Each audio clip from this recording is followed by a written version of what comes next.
Don't just watch this halfway and leave as a believer or non-believer. You have to watch this to the end to be able to make a solid conclusion. First off, we see this man using a few magnets in his design and coil some wire around the rod magnets. Between the two magnets, there is enough energy created to turn on a fluorescent light wirelessly.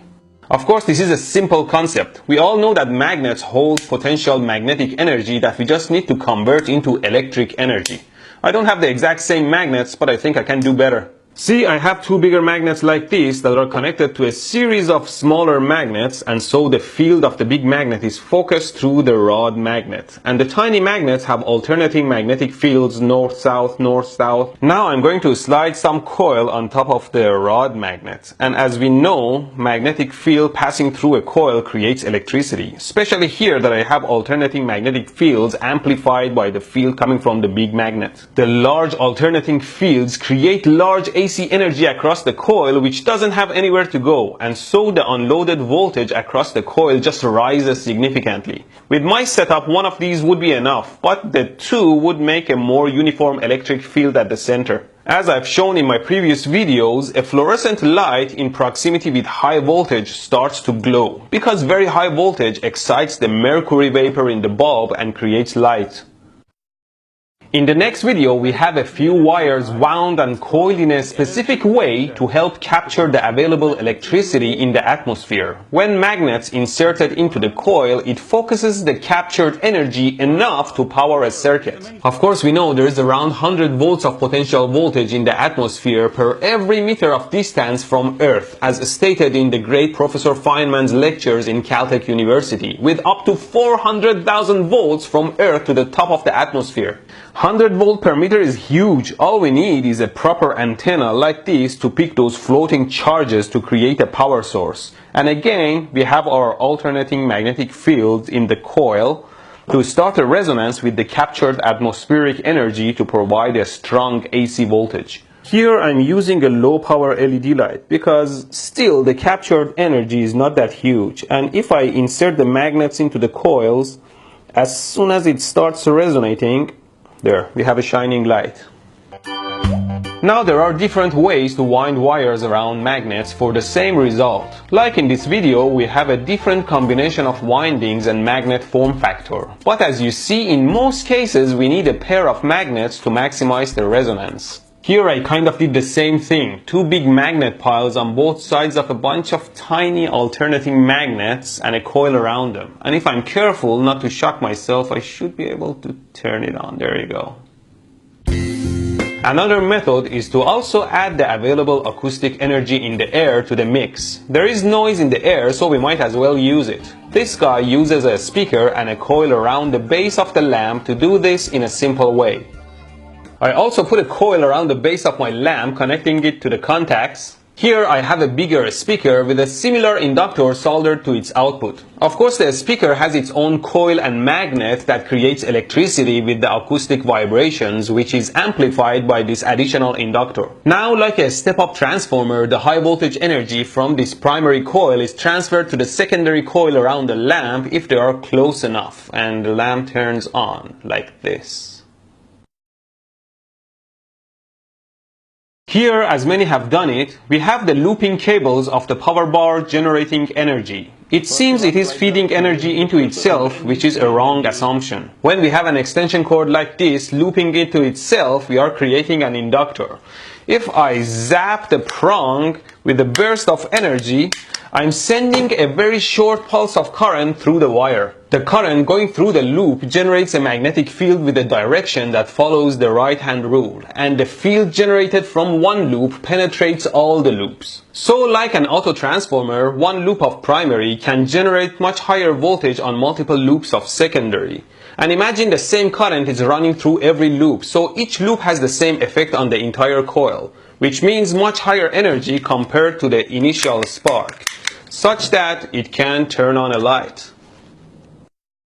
And then, of course, we see some people like this kid being able to turn a lamp on from the energy generated through his body. We already have animals in the wild that generate huge electricity, like an electric eel. We also know that our nerves and muscles work with electric impulses. So a lot of electricity is constantly running through our body that is vital to our functionality. Like when you use your right hand, it receives more electric pulses than your left hand, and that creates some electric potential across your body. Now everyone is different skin conductivity, stronger impulses, ability to control muscles. So with the right combination, you could generate large enough potential to power something. I have some of that capability, although I have to wet my skin to make it more conductive and shake my arm to pump some impulses. There you go.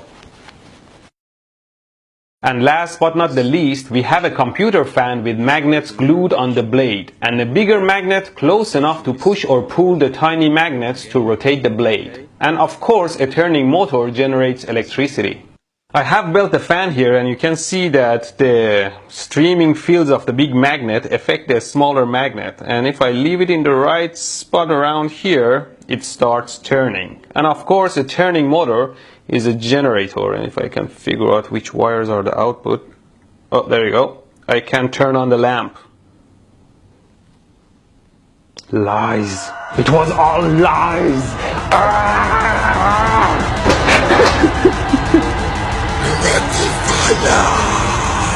There is no free energy. They are all fake as It was all part of my scheme to lure the free energy believers here and show them the truth. There is no free energy, no crazy energy, and no over unity. Free energy is energy generated without consuming any other source. Crazy energy, which I just named it, is energy from fake sources or sources that don't really have much power to deliver. And over unity means these perpetual systems that have efficiency over 100%. All impossible. I was able to tell you convincing lies because I mixed them with truth and fact. So you would say, oh, I know that part is true, so this guy must know what he's talking about, and the rest could make sense too. Now, I'm not trying to teach you how to lie, I just want to show you how you can be lied to. Just trust me on this one. There is no free energy, no crazy energy, and no over unity in our entire universe. Otherwise, our universe would fall apart. Although, I don't deny that in the future, we might find a new source of energy. Let me show you how I did the tricks. Of course, this magnet contraption doesn't work at all. The reason my light is turning on is because I'm hiding my Tesla coil under the table. Ow! This is the source of the high voltage that's turning the lamp on, not the magnets.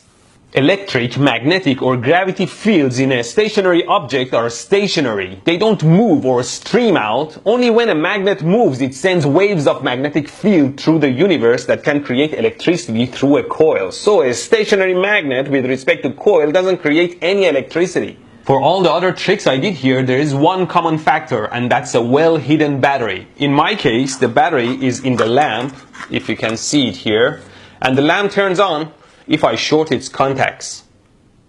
This piece of junk three-fingered wire maze does nothing except for providing a short circuit with the magnets across the lamp contacts. See? The same kind of lamp is used in most those faff. Of course, there is huge potential energy in the massive atmosphere around Earth. But there is no measurable localized energy in a tiny airspace to power anything. And here, the guy seems to have no battery and turning a single LED on. But this time, if you see here, he is running wires through his hand powering the LED. That little liar! And this piece of junk is the same thing, just shorting across the lamp contacts, turning it on. And in this one, of course, there is acoustic energy in the air, but even a single LED needs way more power than whatever acoustic noise can provide. So how does it work? Here on the winding, I have something called a reed switch. It's a type of switch that closes when it's exposed to magnetic fields, and it just shorts across the lamp contacts when I bring the speaker magnet close. The looping power bar is the most garbage of them all. I don't think the guy did it the same as I did. I have my battery in the lamp and I've shorted across the prongs with a piece of wire. But I think the guy has his batteries hidden in the power bar itself. And then, how about generating electricity through my body to power a lamp? That's impossible. I'm just shorting across the lamp contacts through my body, the same as what the kid was doing. And for the fan, I just have some coin cell batteries back here that turn on the fan through the reed switch here when I bring the magnet close. And these are not even real magnets, they're just plastic beads. And the lamp just turns on by these wires shorting the contacts. Whatever you do, don't watch or like free energy videos. You just encourage these idiots.